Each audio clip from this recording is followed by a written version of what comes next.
अम्मा बाद फ़क़द क़ाल अल्लाह ताला फ़िल क़ुरानिल मजीद फ़अऊज़ु बिल्लाहि मिनश शैतानिर रजीम बिस्मिल्लाहिर रहमानिर रहीम व या अहलल किताब ताअलौ इला कलिमतिन सवाइन बैनना व बैनकुम व क़ाल व ताअवनु अलल बिर्रि वत तक़वा व ला ताअवनु अलिल इस्मि वल उद्वान सदक़ल्लाहुल अज़ीम।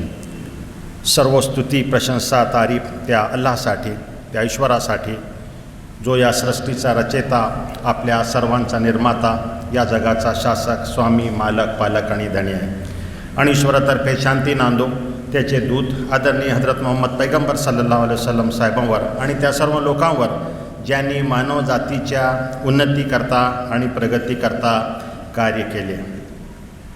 आजच्या या कार्यक्रमाचे अध्यक्ष आदरणीय मौलाना इलियास फलाही साहेब आणि विचारमंचावर उपस्थित सर्व मान्यवर, कारण की एवढा वेळ नाही की आपण सर्वांचं नाव घ्यावं, परंतु मला असं वाटतं की जर भारत आपल्याला पाहायचा असेल तर आज इथं स्टेजवर जे काही लोक आहेत त्यांना पाहून आपण असं म्हणू शकतो की हा खरा भारत आहे।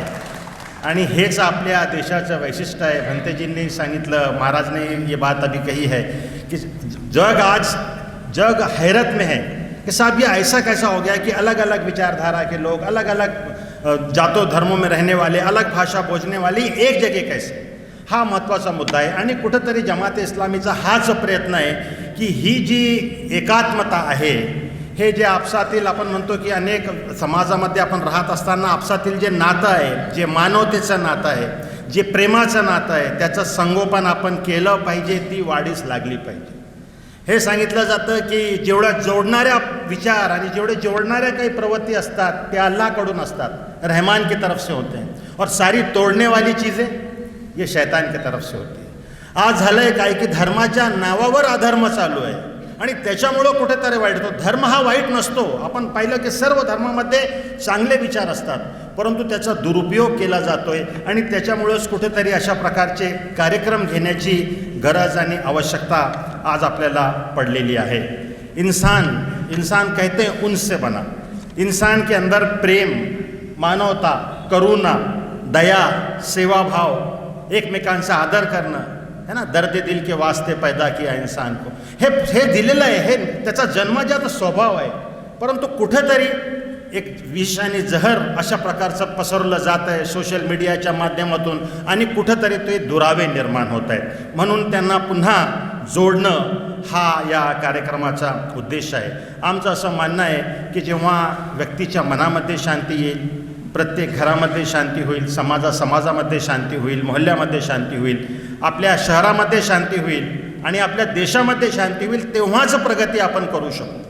आज आपण म्हटलं ना, सरांनी सांगितलं की खूप टॅलेंट आहेत, आपल्या प्रत्येक समाजामध्ये टॅलेंट आहेत, परंतु होतंय काय, जेव्हा त्यांना ती वाव आणि संधी मिळत नाही तेव्हा तो टॅलेंट कुठेतरी दाबला जातो आणि जेणेकरून आपल्या देशाचं नुकसान याच्यामुळं होतं। आज जर दंगल आणि फसाद झाली, टेन्शन झालं, तर कोण बाहेरून येईल आणि कोण दोन पैसे लावेल तुम्हाला। म्हणून प्रगती ज्याला आपण म्हणतो, ही प्रगती ही जुळलेली आहे त्या प्रत्येक मनुष्याच्या आणि मनुष्याच्या विचारसरणीशी, हे आपण समजलं पाहिजे। राजकारणी लोक असतात, त्यांचं आपलं कार्य असतं, त्याच्याकडं ते जे काय करतात उनका वो काम है ना। किसी ने कहा कि उनका जो फ़र्ज़ अहले सियासत जाने, मेरा पैगाम मोहब्बत है जहाँ तक पहुँचे। हाच संदेश घेऊन जमात इस्लामी हिंद तर्फे संपूर्ण आपल्या भारत देशामध्ये ही मोहीम राबवण्यात येत आहे। आणि त्याच्यामध्ये मी सांगितलं की धर्म, जात आणि ह्या सर्वांच्या पलीकडे जाऊन एकमेकाला जोडणं, कुराणचा संदेश मी आपल्यासमोर ठेवला। कुराण असं म्हटलं, या अहलल किताब, हे ग्रंथधारकांनो, ताअलौ इला कलिमतिन सवाइन बैनना व बैनकुम, come to the common terms between you and us. आपल्याकडे आपली विविध विचारसरणी आहेत, परंतु अनेक अशा गोष्टी आहेत की ज्या आपल्यामध्ये कॉमन आहेत। त्या कॉमन गोष्टीवर आपण आलं पाहिजे आणि एका नवीन समाजाची रचना केली पाहिजे, हा त्याच्या मागचा उद्देश आहे। आपण स्वतः आदर्श शेजारी बनून त्या आदर्श समाजाकडे आपण वाटचाल केली पाहिजे, अशा प्रकारचा संदेश हा देण्यात येत आहे। हा संदेश सर्वात प्रथम आमच्या कार्यकर्त्यांना दिला गेला जमात इस्लामीच्या, त्याचबरोबर जे मुस्लिम लोक आहेत त्यांना हा संदेश दिला गेला। आणि हे करत असताना कुठंतरी आपली ही जबाबदारी देखील आहे की या सर्व लोकांपर्यंत, सर्व देश बांधवापर्यंत हा संदेश पोहोचावा, जेणेकरून आपण म्हणतो की सामाजिक सहजीवन, आपली सामाजिक जबाबदारी हे देखील आपण समजून घेतली पाहिजे आणि एका सकारात्मक वातावरणामध्ये असं वातावरण आपण निर्माण केलं पाहिजे की जे आपल्या घटनेला प्रेरित आहे. आपण म्हणतो ना की घटनात्मक मूल्य आणि त्याच्यामध्ये जे आपले मूल्य अधिकार आहेत, जे बेसिक राइट्स है, वो राइट्स जब मिलेंगे तो फिर हमको कार्यक्रम अलग से करने की जरूरत नहीं है. कारण की घटनेने ते अधिकार दिलेले आहेत, परंतु ते अधिकार पोहोचत नाहीत शेवटच्या घटकापर्यंत. त्याच्यासाठी कुठंतरी अशा प्रकारच्या विचारांची, अशा प्रकारचे डायलॉग आणि कम्युनिटीमध्ये अशा प्रकारे काही विचार सरणी पुढं नेण्याची गरज आहे असं आम्हाला वाटतं. आपण इथं विचारसरणीमध्ये अनेक सूर आले आणि त्याच्यामध्ये आपल्याला हे आलं लक्षामध्ये की मानवतावादी दृष्टिकोन हा फार महत्त्वाचा आहे. आणि इथं आपण महाराष्ट्रामध्ये राहत असताना महाराष्ट्राला मोठा वारसा आहे संत परंपरेचा आणि वारकरी संप्रदायाबद्दलही अनेक गोष्टी आपल्यासमोर आल्या आणि कसं संतांनी या समाजाला जोडलं हे आपले जोडणारे दुवे आहेत. त्या जोडणाऱ्या दुव्याला आपण समजलं पाहिजे. आज झालं है काय है कि मुसलमान को लगता है कि ये कोई हिंदू है और हिंदू में क्या हो गया, अब ये क्या हो रहा है, ये सारी चीज़ें हो रही. इथं विविध विचारसरणीचे लोक आहेत. ह्याच्यामध्ये चांगले आणि वाईट प्रत्येक समाजामध्ये अशा प्रकारचे लोक असतात. परंतु होतं आहे काय, आता सरांनी सांगितलं की अगर यहाँ पर एक आता दंगल का एक कार्यक्रम होता है कि धूम धड़ाका कर दो और तेड़ निर्माण कर दो तो हॉल फुल हो जाता. परंतु चांगल्या कार्यासाठी आपण एकत्रित आलं पाहिजे, एक दुसऱ्याला समजलं पाहिजे, हे महत्त्वाचं आहे.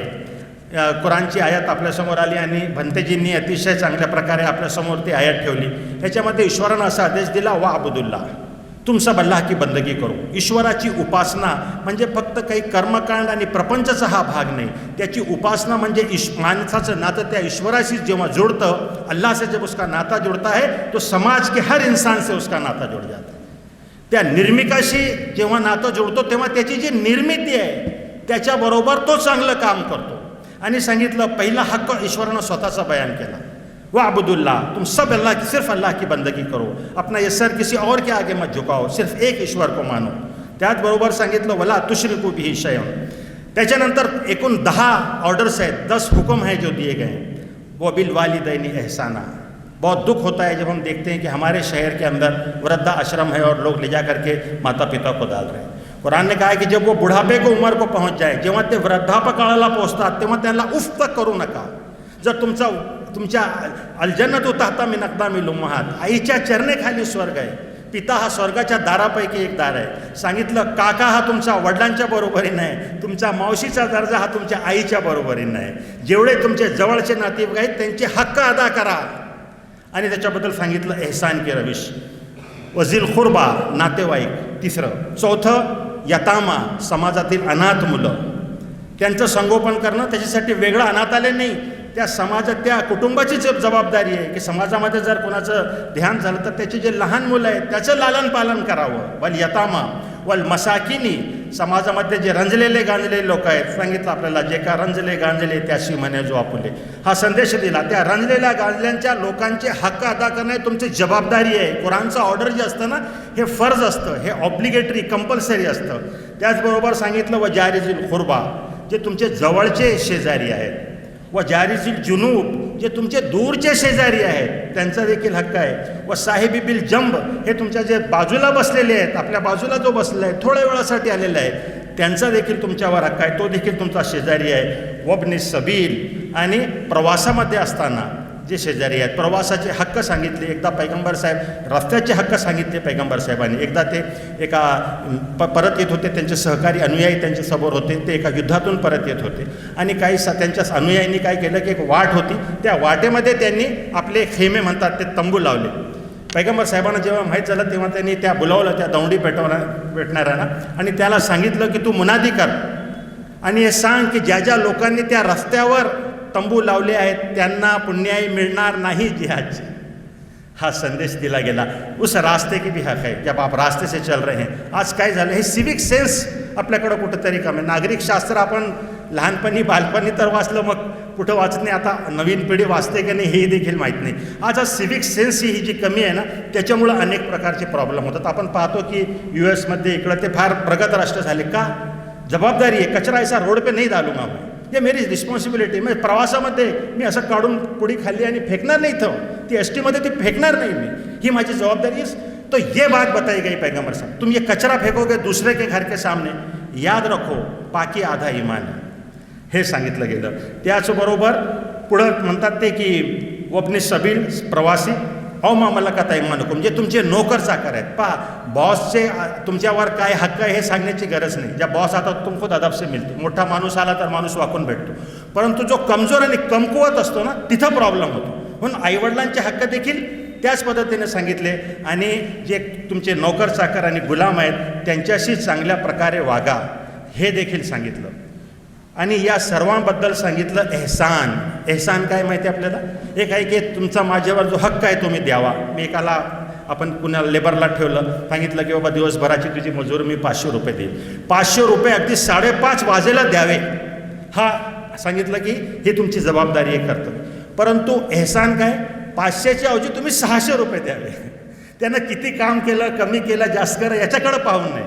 आज काय झालं समाजामध्ये, आपण म्हणतो माझा हक्क काय, मेरा क्या निकलेगा, मेरा पडोसी ऐसा है तो मैं भी ऐसा करूँगा. पैगंबर साहेबांनी सांगितलं जर तुम्ही असं करत असाल तर हे तर बेपार आहे, बेपार आहे. हा इस्लाम काय आहे? तो तुमच्याशी वाईट वागतो, तुम्ही त्याच्याशी चांगल्याप्रमाणे वागा. जो मुझसे कटे मैं उससे जुड़ूं, जो मुझसे महरूम कर दे मैं उसको अदा करूं, जो मुझे पत्थर मारे मैं उसके लिए दुआएं करूं. ये इस्लाम है. आज समाजाला या शिकवणीची गरज आहे. पड़ोसीबद्दल सांगितलं गेलं. पैगंबर साहेबांनी सांगितलं की तुमचा 40 घर इकडं 40 घर तिकडं, ये सब तुम्हारे पड़ोसी. कॉलीग्स, साथ में काम करने वाले, वो भी तुम्हारे पड़ोसी. शेजार म्हणजे हमसाया म्हणते, उर्दू में बहुत अच्छा लफ्ज है उसके लिए, हमसाया. हमसाया कशाला म्हणतात? ज्यांची सावली आपसामध्ये मिळते. आता इकडून लाईट पडलेलं आहे आणि आपल्या सर्वांची सावली मिळत नाही एक दुसऱ्याला. हे जेव्हा जेव्हा जिथं जिथं सावली मिळेल तो हमसाया आहे. त्याचा हक्क तुम्हाला अदा करायचा आहे. तुमची दुकान आहे, दुकानाच्या शेजारी जो दुकान आहे तो देखील शेजार धर्म आहे. तुम्ही मशिदीमध्ये असता, सामाजिक क्षेत्रामध्ये जाता, साथ जेव्हा तुम्ही साथ जातात तो देखील तिथं आहे. तुमच्याकडे येणारं गिराईक आणि कस्टमर, वॉकिंगमध्ये जात असताना तुमचे येणारे सोबती, तुम्ही प्रवासामध्ये असताना, बसस्टँडमध्ये बसला असताना, वेटिंग रूममध्ये बसले असताना जे लोक तिथं बसतात, मकान मालिक और किराएदार है ना, घरात काम करणारे मोलकरीण, दूध आणणारा, इस्त्री का आने वाला, कपडे लेकर, ये सब आहे. त्या सर्वांचे हक्क आहेत, त्यांचे अदा करा. डिजिटल नेबर्स, आज आपण व्हॉट्सअप ग्रुप्समध्ये राहतो, कोणी एक इकडं पोस्ट टाकली की इकडून तिकडं शेअर होते आणि मग दंगल पेटते. त्याचेही काही एटिकेट्स आणि मॅनर्स आहेत. वेळ नाही की आपण त्या तपशिलीमध्ये जावं. ह्या सर्वांचे हक्क सांगितले गेले आणि सांगितलं की ह्याच्यामध्ये कुठल्याच प्रकारचा फरक नाही की तो पडोशी, तो मुसलमान आहे का, तो गैरमुस्लिम आहे का, तो कोणत्या जाती आणि धर्माचा आहे, तो तुमचा शेजारी आहे. त्याच्याशी चांगलं वागणं हे तुमचं कर्तव्य आहे. एक हदीस मी आपल्यासमोर ठेवतो ज्याच्यामध्ये खूप चांगल्या प्रकारे पैगंबर मोहम्मद साहेबांनी याबद्दल सांगितलेलं आहे. त्यांनी असं सांगितलं की तुमच्या शेजाराचा तुमच्यावर हक्क हा आहे की तेव्हा जो आजारी पडत असेल तर तुम्ही त्याची तिमारदारी करावी, अयादत करणार. जर त्याच्याकडं कोणी नसेल त्याच्या घरामध्ये तर त्याला दवाखान्यामध्ये तुम्ही घेऊन जावं, हा त्याच्यामध्ये आहे, त्याचा अर्थ आहे. आणि जर तिथं कोणी नसेल तर तिथं थांबावं दवाखान्यामध्ये, ही अयादत आहे. त्याचबरोबर सांगितलं की जर त्याचं मृत्यू झाला तर मग अंतिम यात्रेमध्ये तुम्ही जावं. जर त्याच्यामध्ये तिथं नसेल, त्याचे कोणी नसतील की त्या अंत्ययात्रेचा इंतजाम करू शकेल तर तुमची ही जबाबदारी आहे की तुम्ही त्या अंत्ययात्रेसाठी तुम्हाला ते सर्व करावं लागतील, कारण तुमचा शेजारी आहे म्हणून आता तो हक्क तुमच्यावर आलेला आहे.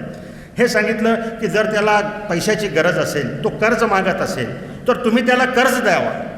अगर इस्तिताअत हो तो उसको कर्ज दो, ये हक है तुम्हारे माल में तुम्हारे पड़ोसी का. इतकी ताकीद केली. पैगंबर मोहम्मद साहेब म्हणतात की जिब्राईल जे फरिश्ता आहेत त्यांनी इतकी ताकीद केली मला की मला असं वाटू लागलं की आता अशी कुराणमध्ये आयत येईल की शेजाराला वारसा हक्क दिला जाईल. एवढी आपण असं लक्षात ठेवू, वारसा हक्क शेजाराला, एवढी त्याची जबाबदारी हे सांगितली गेली. आणि सांगितलं की जर तो काही वाईट काम करेल, कुछ बात गुनाह का हो जाता है तो उस पर पर्दापोशी करो.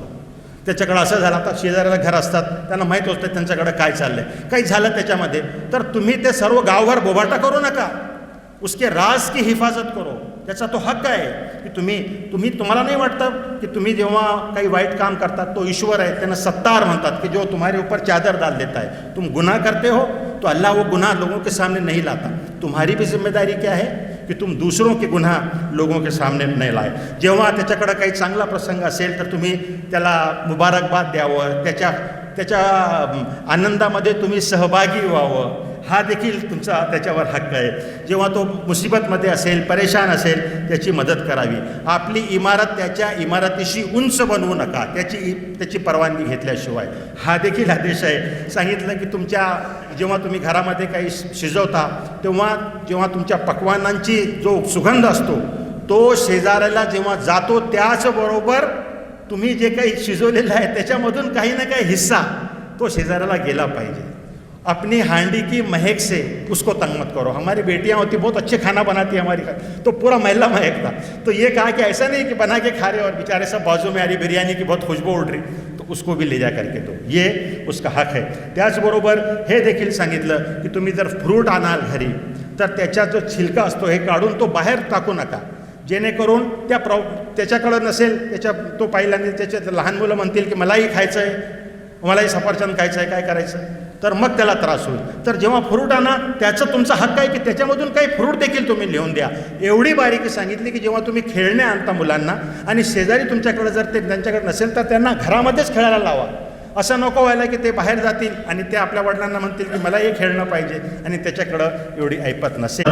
आणि कुठेतरी असं आम्हाला वाटतं की कुराणचा हा जो संदेश आहे, हा जो संदेश आपल्या संविधानानं दिलेला जो संदेश आहे, यानुसार जर आपण आचरण करू शकलो आणि तसा तो आदर्श समाज निर्माण करू शकलो तरच आपण असं म्हणू की ते खरं देशाची प्रगती होईल. म्हणजे भौतिक प्रगतीबरोबर आध्यात्मिक प्रगती जेव्हा होईल तेव्हाच तो खरा आदर्श समाज घडेल.